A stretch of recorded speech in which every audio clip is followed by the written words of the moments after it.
The NFL draft is tomorrow.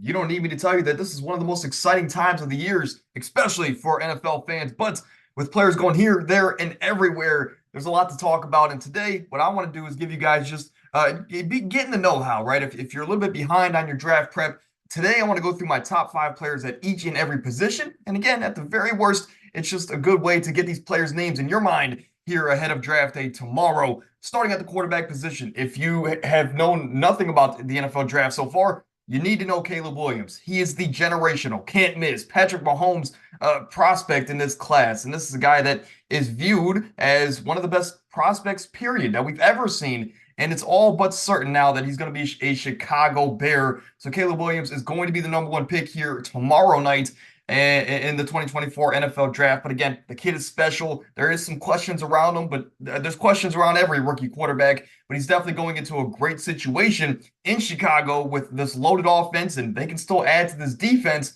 He's definitely going to be in a better position than a guy like Justin Fields was there in his time in Chicago. For number two and number three, it's always been a debate whether if it's Drake Maye or Jayden Daniels. Jayden Daniels, of course, is the reigning Heisman, and he, of course, was leading a dominant LSU team last year. Of course, they didn't have crazy success, but of course, he was the leader of that dominant offense. On the flip side, Drake Maye didn't have a lot of team success, but he elevated his teammates more so than maybe any other quarterback here in this class. Drake Maye, in my opinion, has the most potential. And if I were the GM, I like Drake Maye over everybody in this class. But again, a lot of these quarterbacks are interchangeable. At 4 and 5, we have J.J. McCarthy, maybe the quarterback with the biggest question marks going into the draft, a guy that didn't have 25 attempts a game. He didn't have a lot of volume under his belt there in his time in Michigan, but he's a winner, and he did exactly what his team needed him to do on a weekly basis. And it's a big reason why this team is the reigning national champions. It's because of J.J. McCarthy. Let's not get it twisted. But at number 5 and at number 6, you have Michael Penix, of course, a veteran at the collegiate football level, a lot of volume under his belt. And this is a guy that could go as high as 13 in the draft to a team like the Las Vegas Raiders. But at number 6, you have another guy with a lot of volume under his belt, a guy like Bo Nix out of Oregon. Of course, we know he started his career in Auburn, basically a day one starter. And he had some rocky years, made his way over to Oregon, and of course he's developed his game to a point now where he could be a first round pick as well. So it's really a top 6 quarterback draft. After that, you're really taking flyers on people like Spencer Rattler. A couple years ago, that guy was supposed to be the number one pick in the draft, or projected to be, right? But you have Jordan Travis, who had an injury last year, but he showed a lot of potential in his last year at FSU. He could be a sneaky late round pick. But ultimately, these are my top 5 guys here going in to the 2024 draft at the quarterback position. Running back position, these guys aren't going to get drafted probably until middle round 2 and on. But that doesn't change the fact that I think Trey Benson and Blake Corum and Jonathan Brooks, they are the three-headed monster in this class, and it's really interchangeable. Who do you prefer? To me, I prefer Trey Benson, but if you want to go Blake Corum, of course, he was playing football at the highest level out of any running back in this class, and he dominated. And he was the reason, one of the biggest reasons, Michigan won, of course, the national championship just last season. I think he had 20-plus rushing touchdowns. Insane numbers for Blake Corum. Jonathan Brooks, a guy that is coming off of a knee injury there in Texas. But again, you can argue he should be the first running back off the board with his talent and his potential. At number 4 and 5, these are guys that aren't getting as much love and attention from the general media. But these guys are destined to probably be day 3 picks, rounds 4 through 7, maybe even undrafted. I can't see that. They're going to be day 3 picks. But Audric Estime didn't test well at the combine. But if you watch him, he is an NFL running back. He is a powerhouse, Eddie Lacy, Derrick Henry mold of a running back. LeGarrette Blount is another name that comes to mind. Excuse me. He's just a bruiser, and I think this guy is going to carve out a very nice NFL career. And just because he didn't test well at the combine, a lot of people are turning the cold shoulder on him. Braylon Allen, he's the youngest running back in this class, but just like Estime, he's like 6'2", 6'3", 240, 250, just a monster of a running back with his frame. And again, Audric Estime and Braylon Allen have this subtle quickness to them that just they don't look as fast as a Blake Corum or Trey Benson because they're so big, right? But those are 2 guys I think that can carve out very good NFL careers. And at the very worst, they'll be like Jamal Williams type of running backs, the guys that are just goal line backs and they rack up a lot of touchdowns. Some other guys that didn't make the list, Dillon Johnson out of Washington. Of course, he played a pivotal part in them making it as far as they did last year. Bucky Irving, of course, out of Oregon, excuse me. He's another guy, quick, shifty, kind of reminds you of an Austin Eckler mold. But then you talk about some other guys like Marshawn Lloyd at USC. He could have had some love here. There's a lot of good running backs here, but the main thing that I want to tell you guys is these top three running backs are going to be the top three off the board, and they're going to have probably long NFL careers. At the receiver position, Maserati Marv is going to top the list off. And again, he has proven the last 2 years that he's not number one and he's not getting this media attention because his dad was a Hall of Famer. He's that guy. He's that good. And he proved any questions that we had wrong last year, he proved us right going into the year where, or I guess he proved us wrong, right? And he showed that he's a complete prospect. To me, Maserati Marv, as Gus Johnson would say, is the number one prospect in the class. I think he's better than Caleb Williams as far as a prospect perspective. But again, with the power and the gravity of the quarterback position, Caleb Williams will go number one here in the 2024 draft. But I love Marvin Harrison Jr. And no matter where he goes, he's going to be a quarterback's best friend, just like the number two guy for me. It's Malik Nabers or Rome Odunze for 2 and 3. I prefer Odunze, and it might be a hot take because Malik Nabers is so dynamic with the ball in his hands after the catch. He probably has the best yards after catch ability in this class, really, even over Marvin Harrison. But Rome Odunze to me is just a solid, consistent receiver.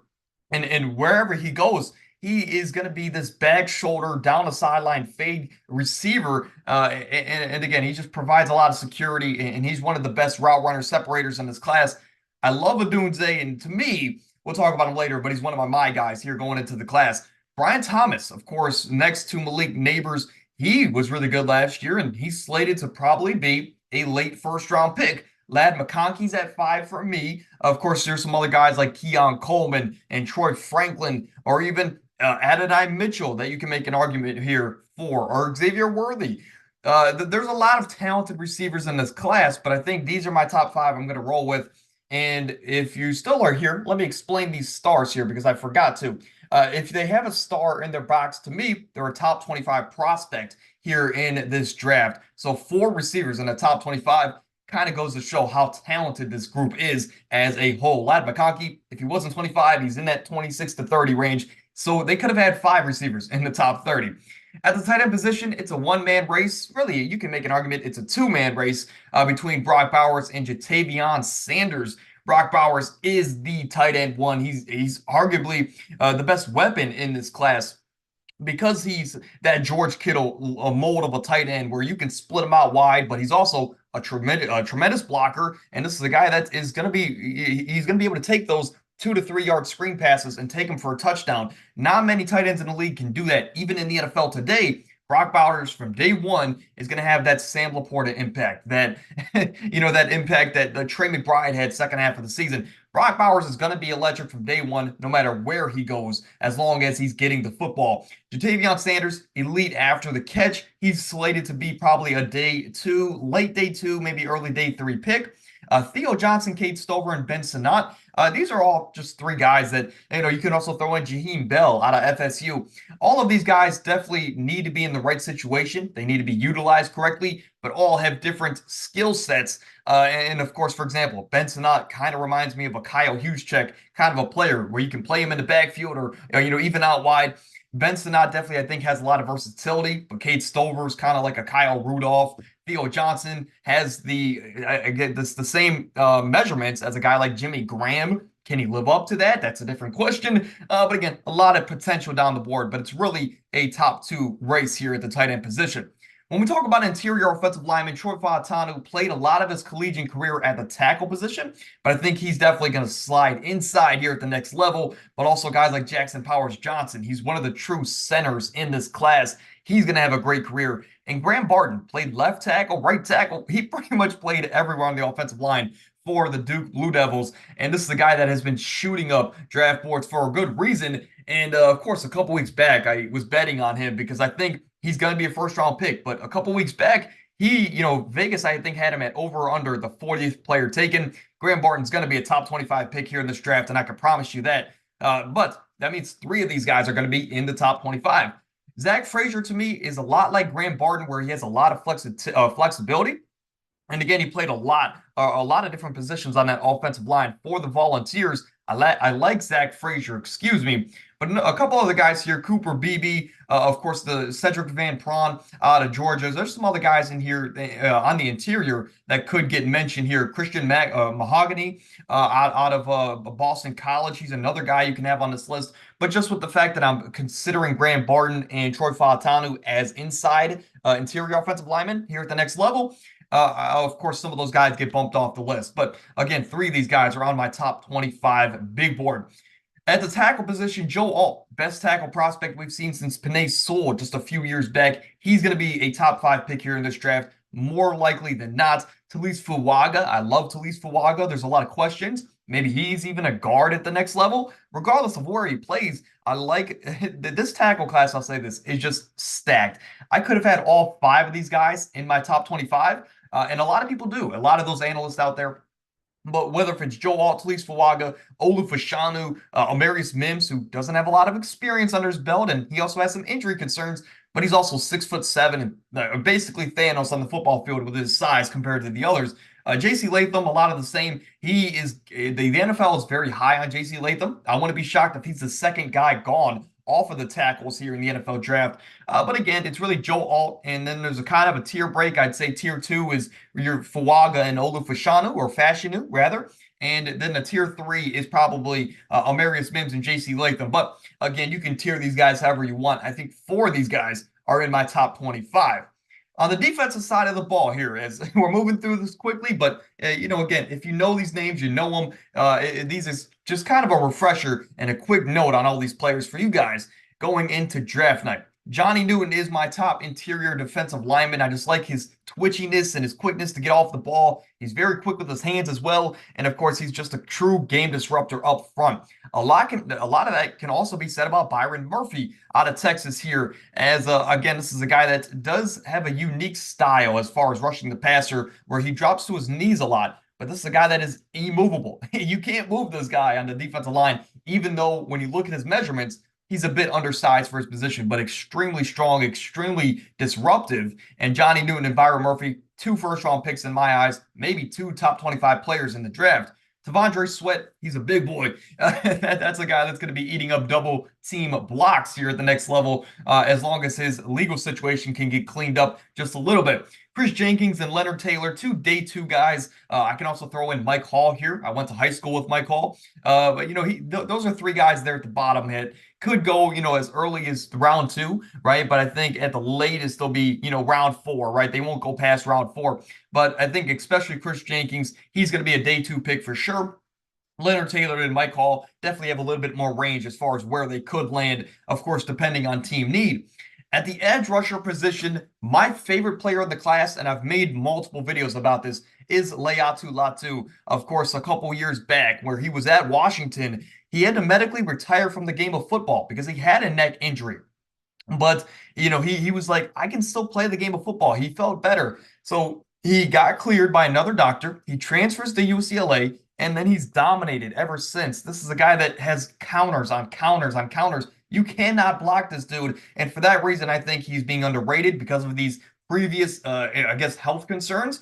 But I think he's no doubt the best pass rusher in the class, the most polished pass rusher in the class. And I've been preaching that for 6-7 months at this point. He should be the first edge rusher off the class, but he won't be because Dallas Turner doesn't have those medical concerns. And, NFL teams definitely value that. And Dallas Turner is going to be a guy that probably goes as high as number 8 to the Atlanta Falcons, who desperately need some help off the edge, especially now with Raheem Morris taking over as the defensive-minded head coach. They need some help in the front 7 of that defense, and Dallas Turner seems to be a perfect fit. Jared Verse and Chop Robinson, 2 game disruptors. Jared Verse is more of a powerhouse. Chop Robinson definitely is a little bit more agile, but definitely 2 different skill sets they bring to the table, and these are guys that are going to be first-round picks. Another guy who could be a first-round pick is Darius Robinson out of Mizzou, as this is a guy that could go probably as high as maybe, in the mid-20s to a team like the Cowboys and the Packers, maybe even the Tampa Bay Buccaneers. this is a guy that, depending on how the board lays out, he could find himself being a first round pick because he's a very underrated edge rusher there out of Mizzou. But again, it's a very talented edge rusher class. Well, I'll say this: it's very top heavy, is a better way to put it, because guys like Marshawn Kneeland and some other guys down the board, they have potential, but they're just not on the level of these top five guys, or at least they don't bring the stability of these top five guys. So for that reason, it's a very top-heavy edge rusher class, and I wouldn't be shocked if, again, all five of these guys go in the first round. At the linebacker position, Peyton Wilson, again, this is another guy that does have a lot of medical concerns, but you want to talk about a sideline to sideline linebacker. You could say that about the top three, the top four guys here on this list.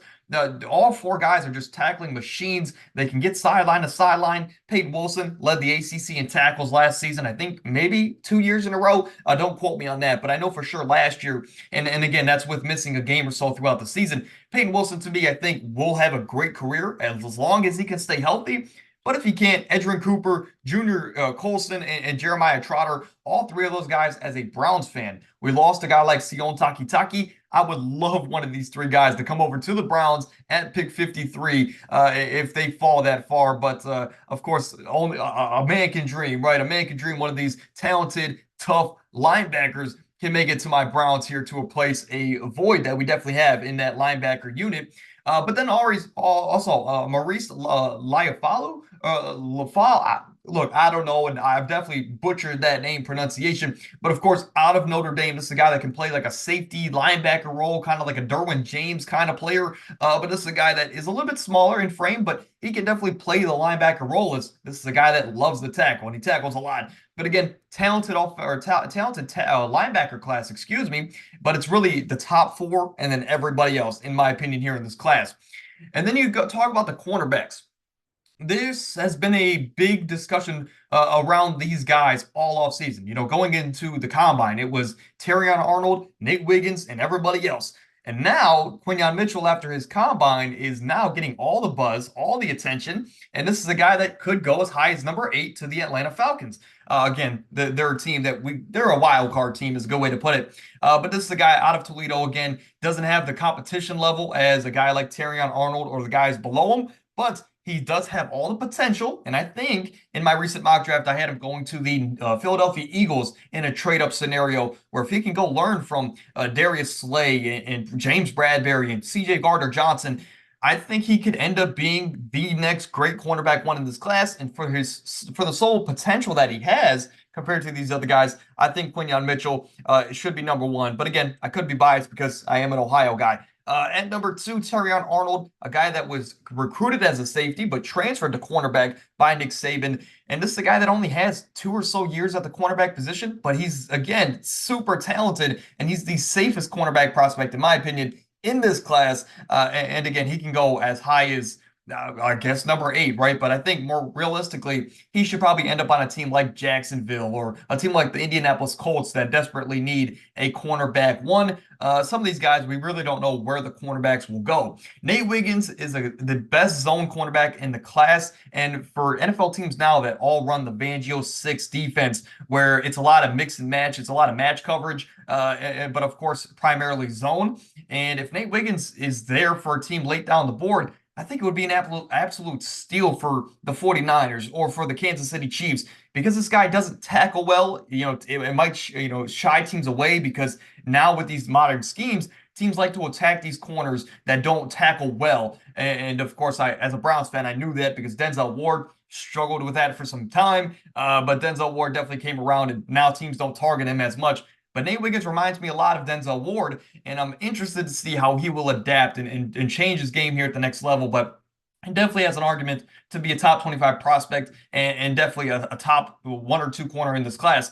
Kool-Aid McKinstry definitely has the coolest name in this class, and I'll say that. But this is your true man-to-man corner, and he, with his injury concerns, he's going to fall somewhere down the board to like the Detroit Lions, Baltimore Ravens range. And then Kamari Lassiter, you can argue a couple different guys here. Of course, if you classify Cooper DeJean as a corner, he would be higher up on this list. There's some other guys down the board like Max Melton. Of course, there's some guys I'm forgetting. at the moment. And there's one name that's really on my the top of my head, but I cannot think about it. And maybe it'll come to me. But regardless, I think Kamari Lassiter, just like Kool-Aid McKinstry, really in your face, physical cornerback one that you can play on the boundary. And of course, that's NFL teams. When they need to play man to man, when they're playing in loaded receiver divisions, they need to have that go-to cornerback one. And getting a guy like Kamari Lassiter in round two, in round three, could definitely be a huge addition if you can develop him and, I guess just polish up some of his miscues. But at the safety position, and hear me out before you run to the comments, Cooper DeJean is the best prospect on this board here. He is a cornerback in college, but I think he's definitely going to be a Swiss Army knife, Swiss Army knife kind of player in any secondary that he ends up going to. Maybe a team like Baltimore uses him just like Kyle Hamilton, or maybe, a team uses him kind of like a Reed Blankenship. However he's used, he can be used in a variety of different ways. And I think he's going to be a safety at the next level, meaning he's going to be the number one prospect at the safety position if he were to classify that as a safety. But I have Cam Kinchens number one because 6-7 months ago, I was super high on this dude. Going into the season, I was super high on Cam Kinchens, and I was like, this is a dude that is going to have a great NFL career. He's just a playmaker, and we'll talk about him later because we're going to talk about some of my guys. But he's just one of those players that he just does everything on the football field. He tackles well. He has elite speed, elite athleticism, and just acceleration is the word I was looking for. It's just like if he's playing middle third and you throw a seam that you think is open and, on a seam route, he's over there. He's over there before you can even see him get over there. And this is a guy that makes a play seemingly every time there in Miami. But again, definitely not as polished as a guy like Cooper DeJean, Tyler Nubin. But again, Cam Kinchens, I think I just love his potential. And if he can land up in a place, that has a great defensive-minded coach, Cam Kinchens is going to take over the league. Tyler Nubin in the same boat as Cam Kinchens, a very talented prospect, does everything super well, and these top three guys are just ball hawks at the end of the day. At 4 and 5, you can switch these guys however you want. I got lazy and just had, Kalen Bullock at number 4, Javon Boyard at number 5. If I had to change them, I would definitely change them, and I'd have Boyard at number 4. But again, both of these guys are different. They have different, I guess, they're talented in different ways. And Javon Boyard is definitely more of a ball hawk and definitely a guy that you can put in a box sometimes to make some of those plays on the edge. Kalen Bullock, not so much of a tackler, but again, great coverage guy. He could be used in a variety of different ways as well. These safeties are just super versatile this year. But again, Cooper DeJean is a top 25 prospect in my class on my big board for a reason. I just like Cam Kinchens. That's the only reason Cam Kinchens is number one. But let's talk about some of my guys here. Going into the 2024 draft, this is the time to call your shot. This is the time where you can say, I'm banking on these dudes. These are the guys I'm going to ride or die with no matter where they end up. They're going to have successful NFL careers. And this is if I had to boil it down just to 5 prospects. Now, I can go on. I've been doing a lot of draft content, so I can name 10 to 15 different players. But if I had to boil it down to 5, these are guys that I've followed for 6 or so months, and I just love what they can be at the next level. And talking about Latu, if you watched the video from yesterday, I talked about this in depth. But Latu, he has the counters and counters, stacked on top of each other. He is practically, unblockable. Again, a guy like Talise Fuaga did get his number on a couple of in the games that they played. But Latu to me is the best edge rusher in this class. And just because he had the medical concerns and had to medically retire from the game of football, I know teams are going to take that into account. And he's probably going to slide down the board. But I think that's a mistake. I think Atlanta, if they go edge rusher, they should go Latu over Dallas Turner. He's just the most polished edge rusher in the class. And he's my favorite prospect in the class going into 2024.